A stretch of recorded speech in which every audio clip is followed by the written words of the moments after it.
বন্ধুরা, এটাই হলো জল মন্দির। শুধুমাত্র হরিণের খাবার বিক্রি হয় না, এখানে মাছের খাবার আছে, মুড়ি। এখানে একটা বোট রয়েছে, আর এই বোটে করে এখানকার ঠাকুরমশাইরা ওই মন্দিরে যায় পুজো করতে।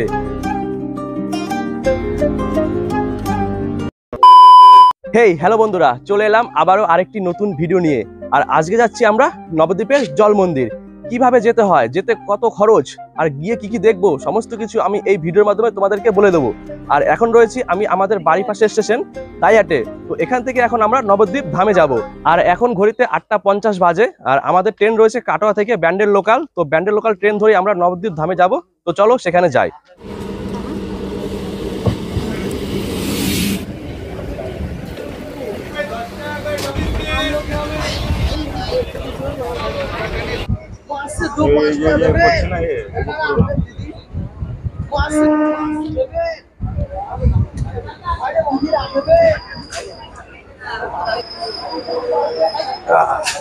তো বন্ধুরা, পৌঁছে গেলাম নবদ্বীপ ধাম স্টেশনে।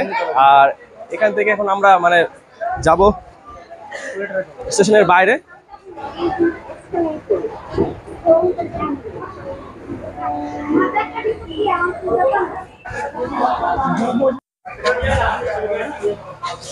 বন্ধুরা, চলে এলাম আমরা নবদ্বীপ স্টেশনের বাইরে। আর এখান থেকে এখন আমরা টোটো করব এবং টোটো করে আমরা যাব জল মন্দিরে। এই নবদ্বীপ স্টেশন থেকে টোটো করেছি জল মন্দির যাওয়ার জন্য, যার ভাড়া নিয়েছে 15 টাকা। তো চলো যাই।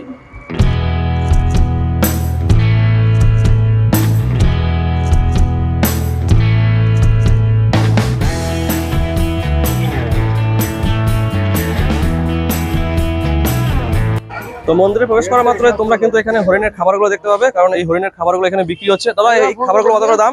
10 টাকা। তো এই প্যাকেটটা দেখতে পাচ্ছ, এগুলো 10 টাকা করে দাম। চাইলে তোমরা এই মন্দিরে ঢোকার আগে তোমরা এখান থেকে হরিণের খাবারগুলো কিনে যেতে পারো, কারণ সামনেই হরিণ রয়েছে। এখানে শুধুমাত্র হরিণের খাবার বিক্রি হয় না, এখানে মাছের খাবার আছে, মুড়ি, তারপরে হনুমান আছে, তারপরে কালারিং মাছ রুটি খায়, বড় বড় কালারিং মাছ আছে 10 কেজি 15 কেজি ওজনের। তা কেউ আসলে হরিণ মাছের খাবার নিতে পারে। এটা 10 টাকা, এটাও 10 টাকা, এটা 5 টাকা। তো পৌঁছে গেলাম আমরা নবদ্বীপের জল মন্দিরে। তো চলো এবার এক এক করে যা যা দেখানোর আছে সেগুলো দেখবো এবং তোমাদেরকেও দেখাবো। এই ঢোকার পূর্বে কিন্তু বাঁদিকে দোকান রয়েছে, চাইলে তোমরা কিছু এখান থেকে কিনে নিতে পারো। মন্দিরে ঢোকার পূর্বেই কিন্তু এইরকম একটা 3 তলা বিশিষ্ট একটা যাত্রী নিবাস রয়েছে। আর এই যাত্রী নিবাসের পাশেই রয়েছে একটা শ্রী সদাশিব গঙ্গাধর মন্দির। বন্ধুরা, এটাই হলো জল মন্দির, যেটা আমার পেছনে রয়েছে। আর এই মন্দিরটা কিন্তু পুরো একদম জলের মাঝখানে রয়েছে, চারিদিকে পুরো জল। এখানে একটা বোট রয়েছে, আর এই বোটে করে এখানকার ঠাকুরমশাইরা ওই মন্দিরে যায় পুজো করতে। আবার পুজো হয়ে গেলে এই বোটে করে আবার এই পারে চলে আসে। আর এখানে কিন্তু এই বোটে করে সাধারণ মানুষ এই মন্দিরে প্রবেশ করতে পারে না। এখানে যারা পুরোহিত রয়েছে তারা এই মন্দিরের ভিতরে প্রবেশ করে।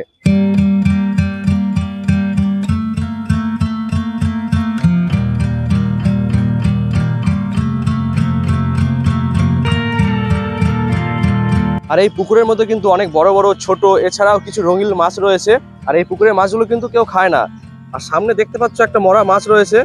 তো এই মাছগুলো কিন্তু এই পুকুরে এখানে কেউ ধরে না এবং খায় না, কারণ যেহেতু এটা একটা ভগবানের একটা মন্দিরের একটা পুকুর, তার জন্য এখানকার যে লোকেরা এই মাছগুলো খায় না। আর এই পুকুরে কিন্তু অনেক বড় বড় মাছ রয়েছে। আর এই মাছগুলোর পাশাপাশি এই মন্দিরে কিন্তু হরিণ রয়েছে, খরগোশ রয়েছে। তো সেগুলো আমি তোমাদেরকে দেখাবো কিছুক্ষণ পরে। আগে আমি মন্দিরটা সম্পূর্ণ ভালো করে ঘুরিয়ে তোমাদেরকে দেখাই তারপরে। তো চলো মন্দিরটা ভালো করে ঘুরিয়ে তোমাদেরকে দেখাই। এই যে মন্দির দেখতে পাচ্ছ, এই মন্দিরের কিন্তু এই চারপাশ দিয়ে তোমরা হেঁটে হেঁটে ঘুরে ঘুরে দেখতে পারো।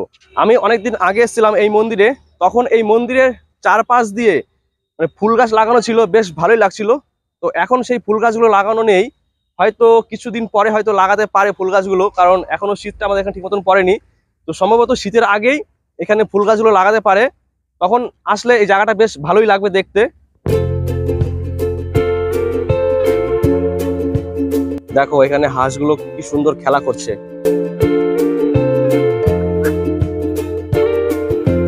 মন্দিরের সামনের দিক থেকে যদি তোমরা পেছনের দিকে আসো, তাহলে এই মন্দিরটা কিন্তু এখান থেকে ভালো দেখা যাচ্ছে, ভিউটা ভালোই আসছে, দেখতে বেশ ভালোই লাগছে। এই সামনেই রয়েছে হরিণের খাঁচা। আর এইদিকে কিছু দোকান রয়েছে যেখানে ঠাকুরের কিছু মূর্তি এবং কিছু বই বিক্রি হচ্ছে, চাইলে তোমরা কিনতে পারো। আর এখানে একটা ডাস্টবিন, তো এখানে নোংরা আবর্জনা ফেলবেন। আর এখানে ব্যানারে লেখা রয়েছে শ্রী চৈতন্য সারস্বত মঠ জল মন্দির। আর এই যে হরিণ রয়েছে এখানে, আর এই হরিণের খাঁচাটা কিন্তু অনেকটাই বড়। আর ওই যে দূরে রয়েছে কিছু হরিণ, ওখানে হরিণগুলো ঘরের মধ্যে মানে ঘরের নিচে বসে রয়েছে।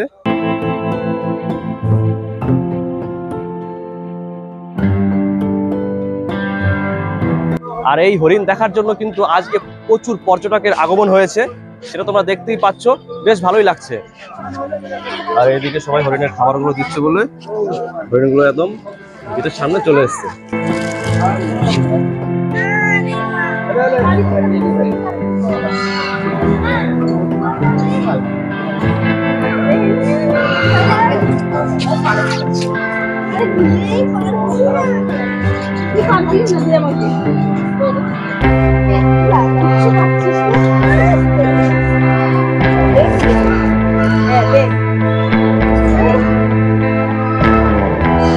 সে একবার বেতনহারি ফরেস্টে গিয়েছিলাম, তো সেখানে হরিণ ছিল, তো এরকম খাঁচার মধ্যে ছিল না, সেখানে জঙ্গলের মধ্যে হরিণগুলো ছিল। তো সেখানে গিয়ে আমরা হরিণ দেখতে পাইনি, তো এখানে এসে হরিণগুলো দেখতে পেলাম, তো বেশ ভালোই লাগছে। আর হরিণগুলো হাত দিয়ে দেখার একটা অনুভূতি হয়ে গেল, বেশ ভালোই লাগছে। আর এইদিকে রয়েছে হাঁস, এখানেও রয়েছে হাঁস, আর ওই দূরে রয়েছে একটা খরগোশ। তো এখানে হয়তো সম্ভবত একটাই খরগোশ রয়েছে, অনেক খোঁজাখুঁজি করার পরে দেখতে পেলাম যে আরো 2-3টে এখানে খরগোশ রয়েছে, সেগুলো ঠিক মতন ভালো করে দেখা যাচ্ছে না।